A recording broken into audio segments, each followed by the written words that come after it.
सर्वांना नमस्कार. एक प्रेम असेही भाग 48 या कथेच्या आधीचे भाग चॅनलवर अपलोड आहेत, ते वाचण्यासाठी चॅनलला भेट द्यावी. ही कथा माझी स्वलिखित आहे, तर कृपया कॉपी करू नका.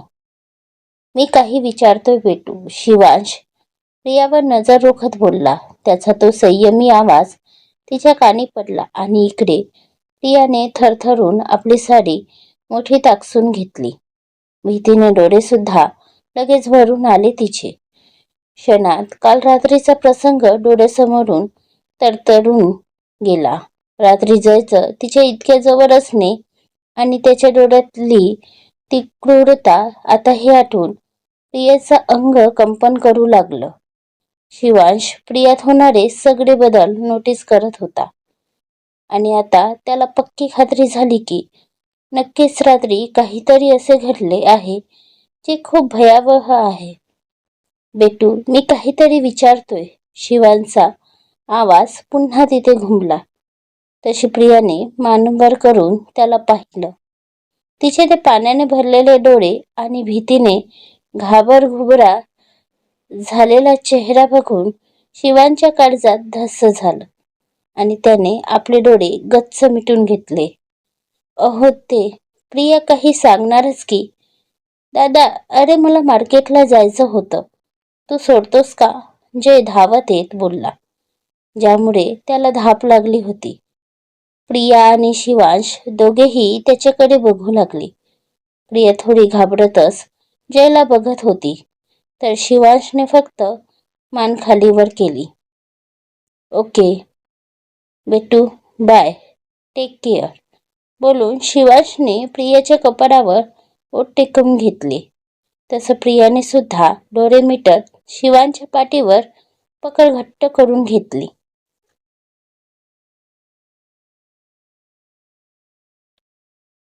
तर थोड्या अंतरावर असलेल्या जयने सुद्धा समोरचं सीन बघता आपल्या मुठी आवडून घेतल्या. चल जय, बस, शिवांश म्हणाला. तसं जयने खोटी स्माईल करत मान हलवली आणि समोर पॅसेंजर सीटवर बसला. प्रियाने सुद्धा चिकूला मागे बसवून घेतले. शिवांशने गाडी स्टार्ट केली आणि समोर घेतली. पण रोज सारखी त्याची नजर प्रियावर आणि प्रियाची त्याच्यावर होती. बरं झालं मी वेळेत एंट्री केली.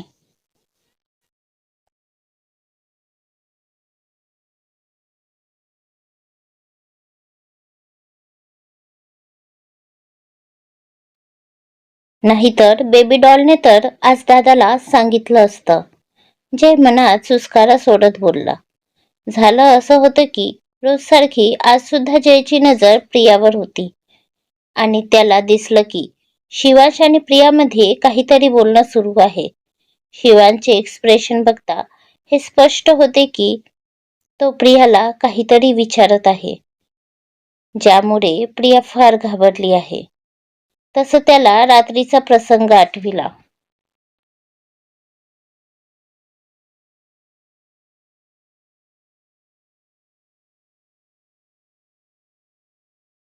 आणि त्याला भीती वाटू लागली आणि तो तसाच तडक निघून त्यांच्या जवळ आला आणि जो सुचेल तो बहाणा त्याने शिवांशला दिला, जेणेकरून दोघांचं बोलणं तिथेच थांबेल. पण तो हे विसरला होता की वाईट गोष्टी कितीही लपविल्या तरी एक ना एक दिवस समोर येतातच. आपल्याला जरी दिसत नसलं तरी जेव्हा माणसांचा पापाचा घडा भरतो ना, तेव्हा त्याला शिक्षाही होतेच.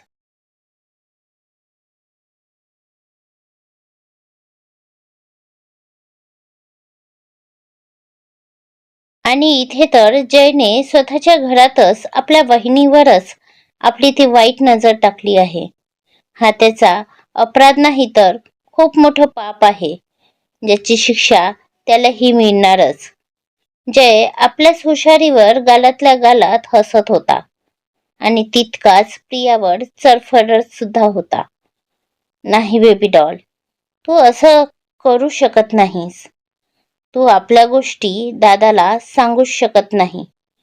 हुसेत हसत, मी ते होऊ देणार नाही.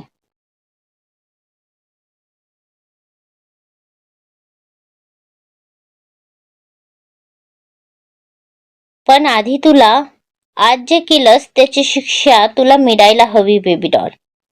जय काहीसा विचार करत मनात बोलत होता.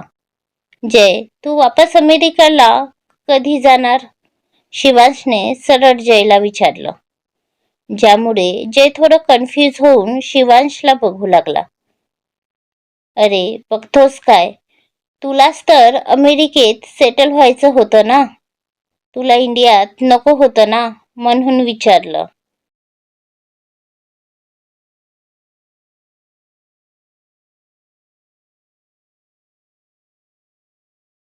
की यावेळी किती दिवसांच्या सुट्टीत आला आहेस? शिवांश गाडी चालवत जयकडे बघून म्हणाला. दादा, आता मी इथेच सेटल व्हायचा विचार करतो आहे, जय बोलला. तसे शिवांशचे हात स्टेअरिंगवर थांबले आणि तो थोडा आश्चर्याने जयला बघू लागला.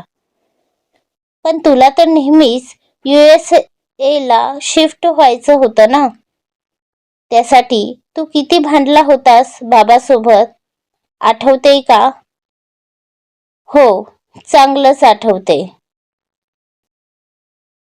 त्यात तू सुद्धा माझी बाजू घेऊन किती मनधरणी केली होतीस बाबांची.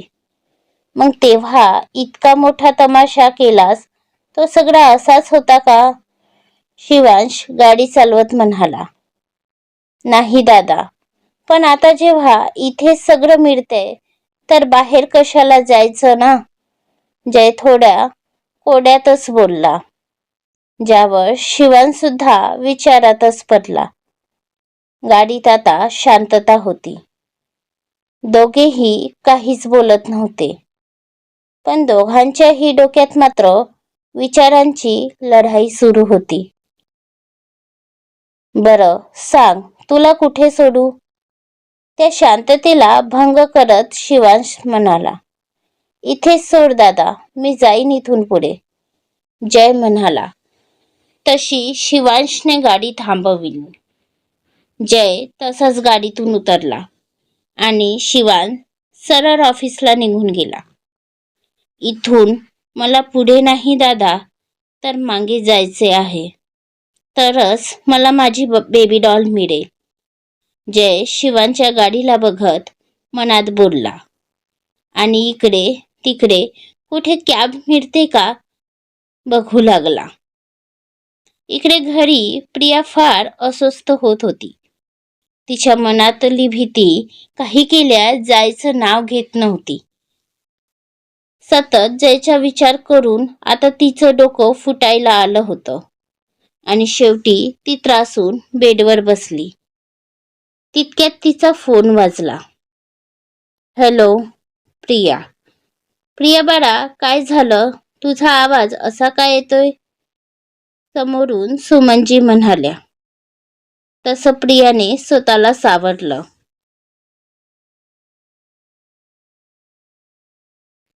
आधी तर तिने फोनवर हात ठेवून जोरजोरात श्वास घेऊन रिलॅक्स करून घेतलं आणि पुन्हा चेहऱ्यावर स्माइल घेऊन आली. आई, आज आठवण आली का तुला माझी? प्रिया लटक्या रागात बोलली. अच्छा, जशी तुला तर रोज येते ना, आईने तिकडून तक्रार सुरू केली. तशी इकडे प्रियाची स्माइल आणखी गडद झाली. बरं सांग. बरं आई, सांग ना, घरी सगळे कसे आहेत ग? बाबा, दादा आणि वहिनी? वहिनी तर खूप दिवस झाले वहिनी सोबत बोलणंच झालं नाही. अगं, वहिनी आता हॉस्पिटलला गेली आहे. सुमन. का ग आई, काय झालं वहिनीला? ती बरी तर आहे ना? प्रिया काळजी करत बोलली. अगं हो हो, शांत हो, वहिनी ठीक आहे, फक्त आता तिला आणखी जास्त जपावं लागणार आहे. म्हणजे? प्रिया थोडी गोंधळून. अगं वेडूबाई, म्हणजे आता तुम्ही लवकरच आत्याबाई होणार आहात. काय काय सांगतेस आई? मी आत्या? म्हणजे म्हणजे दादा आणि वहिनी आई बाबा? प्रिया आनंदात बोलताना. हो, ओ गॉड, मी खूप खूप खुश आहे वहिनीसाठी. फायनली आता त्या घरात सुद्धा एक लहान बाळ येईल. माझ्या चिकूला भावंड येईल. प्रिया खूप आनंदात बोलत होती. तशी तिकडे सुद्धा सुमनजीच्या ओठांवरची स्माईल वाढत होती. मग थोडा वेळ बोलून आनंदातच प्रियाने फोन ठेवला. ए ये मी आतू होणार बोलून प्रिया स्वतःभोवती गिरक्या मारत होती. ती इतकी आनंदात होती की तिला भानच राहिलं नाही की खोलीचा दार उघडा आहे आणि दारात उभा जय तिला स्माईल करत बघत आहे. मी काय करू, मी यांनाच फोन करते बोलून प्रियाने हसतच बेडवर बसली आणि तिने शिवांशला कॉल लावला आणि ती हसतच इकडे तिकडे बघू लागली. पण जसं तिचं लक्ष दारावर गेलं जयला बघून आतापर्यंतचा तिचा आनंदी चेहरा लगेच झरझर उतरला आणि तिथे भीती दाटून आली. तिने पटकन आपली मान खाली घातली. ती हळूच बेडवरून उठली आणि तिने पटकन जाऊन दार बंद करायला घेतला. तसा जय एकदा तिला बघून गालात तिरकस हसला आणि निघून गेला.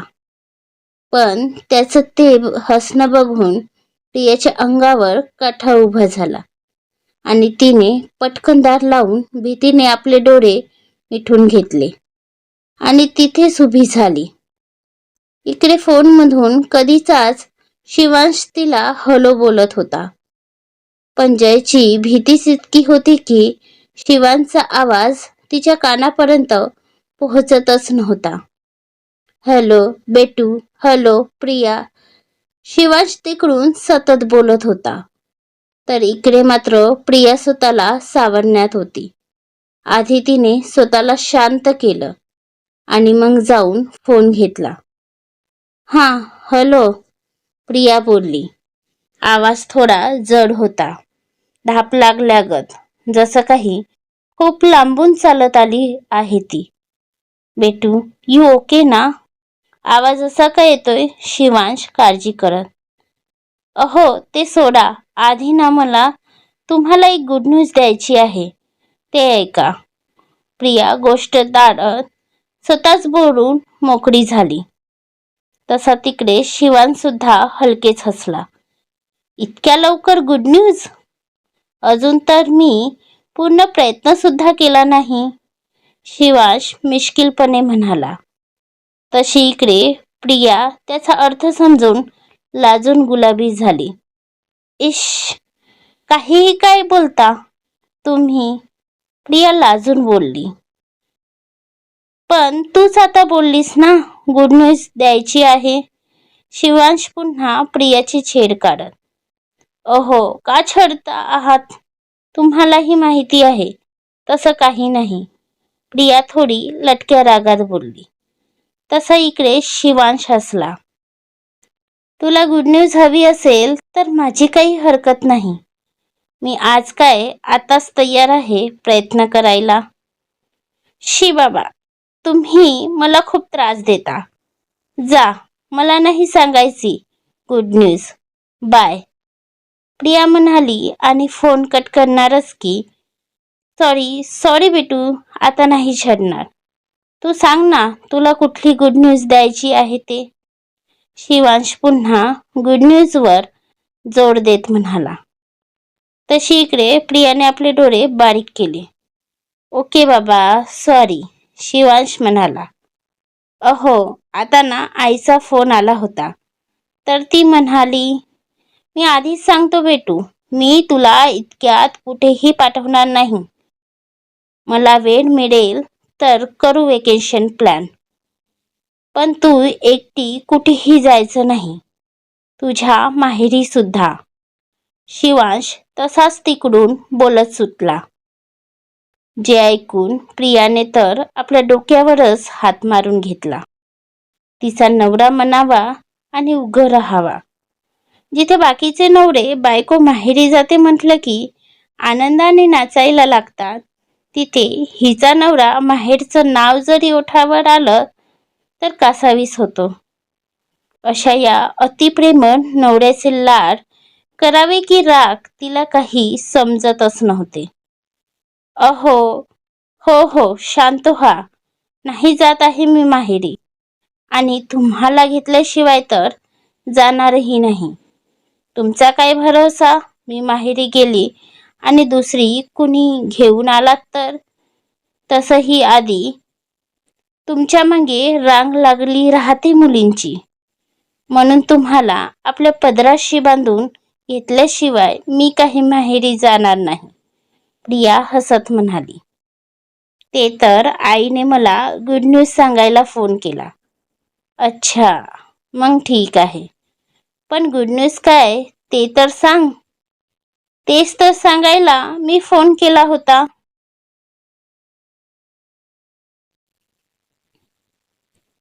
तर तुमचं आपलं काहीतरी भलतंच सुरू आहे, प्रिया थोडी लाजतच बोलली. ओके बाबा, आता नाही छडणार. आता सांग. ओहो, तुम्ही ना लवकरच आता मामा होणार आहात आणि मी आत्या. प्रिया हलकी स्माईल करत बोलली. काय खरंच? शिवांश आनंदात ओरडला.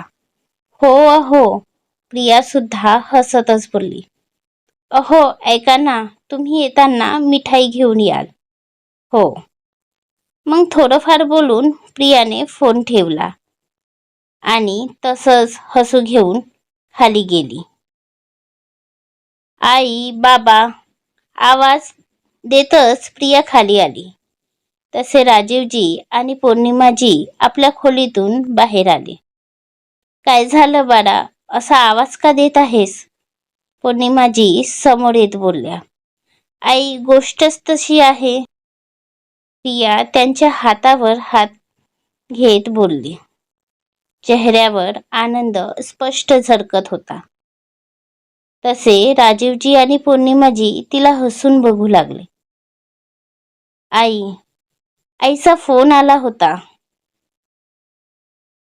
मी आत्या होणार आहे. प्रिया पौर्णिमाजीचे हातात घट्ट करत उत्साहात बोलली. तिच्या आवाजात गोडवा होता तर ओठांवर गोड हसू. खरंच? पौर्णिमाजी म्हणाल्या. तशी प्रियाने हसतच आपली मान खालीवर केली. खूप खूप शुभेच्छा आत्याबाई. पौर्णिमाजी प्रियाच्या गळ्यात पडत बोलली. तशी प्रिया खुदकन हसली. राजीवजी यांनी सुद्धा प्रियाचं अभिनंदन केले. आई, आज रात्रीला काहीतरी गोड करू. चिकूला आवडते म्हणून शिरा करू का? अगं बाळा, त्यात काय विचारायचं, कर की. आता इतकी आनंदाची बातमी कळली म्हटल्यावर गोडाचं तर करायलाच हवं. पौर्णिमाजी प्रियाच्या गालाला हात लावत बोलल्या. सायंकाळी शिवांशने येताना सगळ्यांसाठी मिठाई घेऊन आला. शिवांची खोली. मग आज तर आत्या खूप खुश आहे. शिवांश प्रियाच्या कमरेत हात घालत बोलला. बोलून प्रियानेही त्याच्या खांद्यावर आपली मान टेकवली. आता ते दोघे खोलीतल्या सोफ्यावर बसून होते, तर त्यांचा लेकरू मात्र त्या किंग बेडवर आरामात पसरला होता.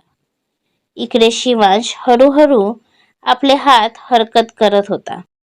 त्याने प्रियाला रोमॅन्टिक टच करायला सुरुवात केली. तशी प्रिया त्याची ती हरकत जाणून मोहरू लागली. हे काय चाललंय तुमचं? प्रिया जड आवाजात बोलली. चिकूसाठी भावंड आणायची तयारी. शिवांश प्रियाच्या कानात हळूच बोलला आणि त्याने प्रियाच्या कानाच्या पाखडीचा चावा घेतला.